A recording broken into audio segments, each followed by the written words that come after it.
If you are trying to decide which job you can realistically enter without experience, but you're unsure which roles actually accept beginners, and which ones secretly require advanced skills, this video will help you understand the decision clearly. These skills are commonly used across support teams, cloud operations environments, cybersecurity entry workflows, and junior infrastructure roles, depending on the learning direction. In this video, I will explain how this path works, who it is best suited for, what career options it leads to, and what beginners should realistically expect before choosing it. One reason beginners get confused about entry-level roles is that online advice often mixes advanced career paths with beginner starting points. Some videos suggest learning programming first, others recommend cybersecurity immediately, and some say cloud is the fastest route. Because of this mixed advice, many people spend months learning tools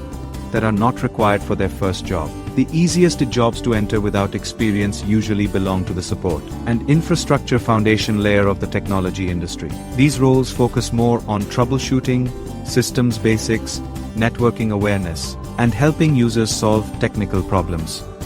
This is where most careers begin. People choose this direction because it builds practical workplace exposure quickly and creates a base for moving into cloud, cybersecurity, networking, or system administration later. Typical beginner skills connected to this path include understanding operating systems, solving device issues, working with basic networking concepts, and supporting software environments inside organizations. One important question many learners ask at this stage is whether this path is strong enough on its own or whether it works better when combined with certifications or structured courses. Career directions related to this path can include its support specialist, help desk technician, desktop support technician, junior technical support engineer. These roles exist in almost every organization that uses computers, which makes them one of the most accessible entry points into it. In a moment, I'll explain what kind of learners benefit the most from choosing this direction,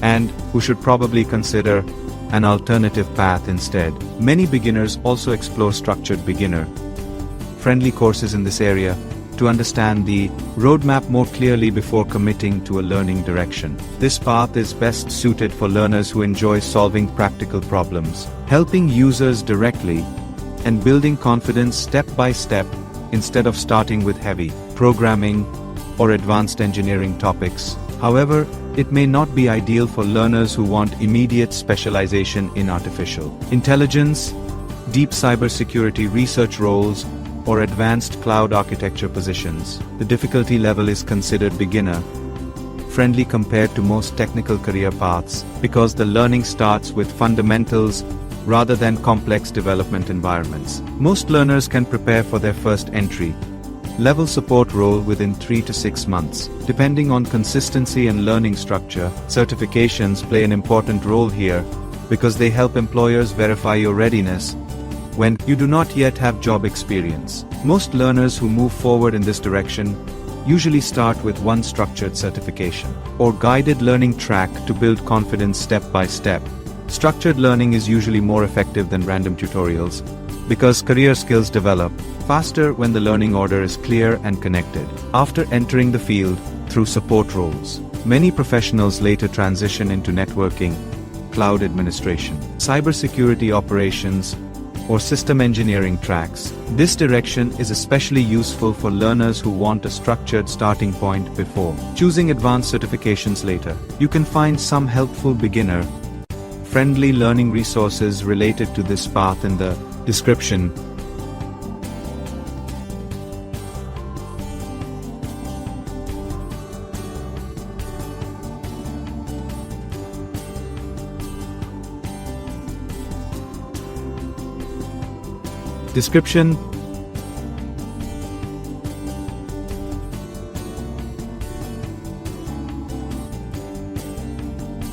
Take care and subscribe to keep learning. See you in another video.